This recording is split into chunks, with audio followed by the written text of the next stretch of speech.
Isan'ireo firenena marefo manoloana ny voka-dratsy ny fiovan'ny toetrandro i Madagasikara. Isan'ny ohatra efa hita ny tondra-drano, ny haintany, ny fiakaran'ny maripana amin'ny ankabeny, na ny fitombon'ny sira amin'ny ranomasina. Ny fahasalamana sy ny fambolena no isan'ireo sehatra voakasika indrindra, satria miankina betsaka amin'ny tany ny fiveloman'ny ankabeazan'ny malagasy, dia ilainy ny fitaovana ahafahany miatrika izany fiovana izany. Anisan'izany ny fahalalana samihafa momba ny toetrandro. Zay raha momboly an'itony legioma itony manana daty mihitsy zay taloha. Indraindray ny ranorana tonga lobe, indraindray tara vao mirotsaka. Dia noho izany ny fotoam-pambolena tsy mitombina amin'ny tokony ho izy intsony, dia toy izany koa ny fanaovana voly-avitra.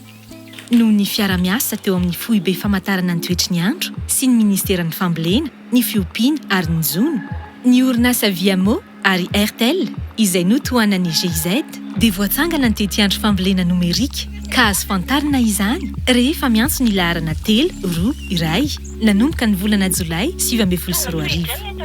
Entina hanampiana ny mpamboly ity tety-andro nomerika ity mba hanovany ny fomba fambolena ifandraika amin'ny toetrandro miovaova. Azo inoina 420 ora amin'ny 420 isan'andro izany.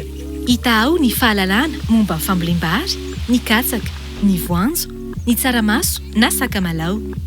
Amin'ny teny malagasy ny fifampizarana ary natao samihafa arakaraka ny faritra 12.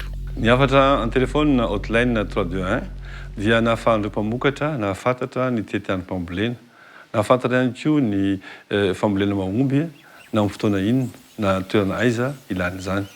Tao anatin'ny 10 volana dia tsy latsaky ny 10 metsy ireo mpamokatra ny sitraka izany. Noho ny fahombiazana azo dia nampiasana izarana fahalalana hafa ity tambazotra ity, ka ny fahalalana momba ny aretina mirongatra noho ny fiovan'ny toetrandro koa nozarainao. Ao anatin'izany ny tazomoka, ny tsy fanjarian-tsakafo, ny areti-pivalanana. Ny ministeran'ny fahasalamam-bahoaka no niara-nombonantoka tamin'ny nananganana azy. Fisian'ireo teknôlôjia ireo satria no fiaraha-miasa amin'ireo tompon'andraikitra ireo izany dia ahafahana izany ohatra ny hoe mitsindry meloa na hoe mamina vina aretina mety iseho izany mandritry ny toetrandro anankiray iny. Dia hita koa izany fa mamaha olana ny fahasalamam-bahoaka ilay izy satria tonga dia hoe arovana meloa izany, sorohana meloa ohatra ny hoe arorika izany. Ny vondronasa mahakasika ny toetrandro sy ny fahasalamana dia mamoaka vaovao izany mikasika ny toetrandro sy ny aretina mety hirongatra ao anatin'ny 3 volana diavina nanomboka tany amin'ny taona 2024. Ty fiara-miasa miaraka amin'ny Viamo sy ny GIZ ity izany dia nahafahana nanitatra ny fanapariahana an'io vaovao io ho tonga ny amin'ny vahoaka.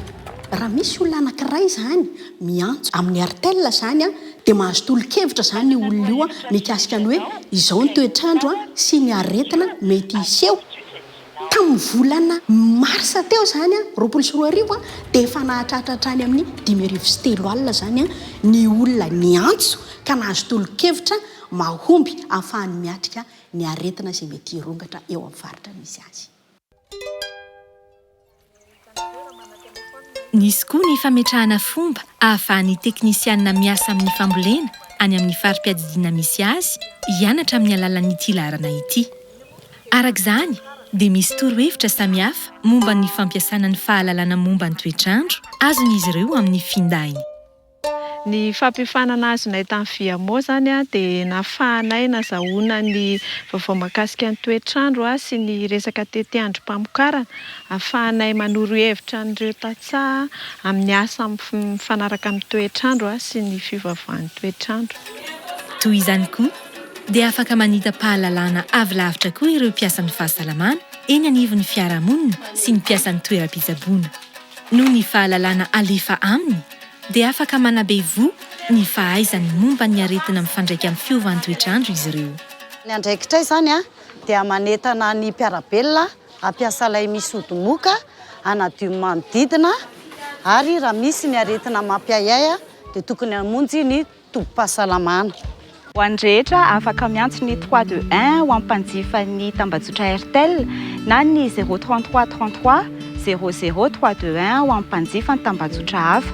izy io dia ahafahana mahazo fanazavana kokoa momba ny aretina avy amin'ny toetrandro na ny tetiandro mpambolena dia afaka mahazo torohevitra kokoa amin'ny teny gasy izay azo amin'ny fotoana rehetra ho an'ny rehetra.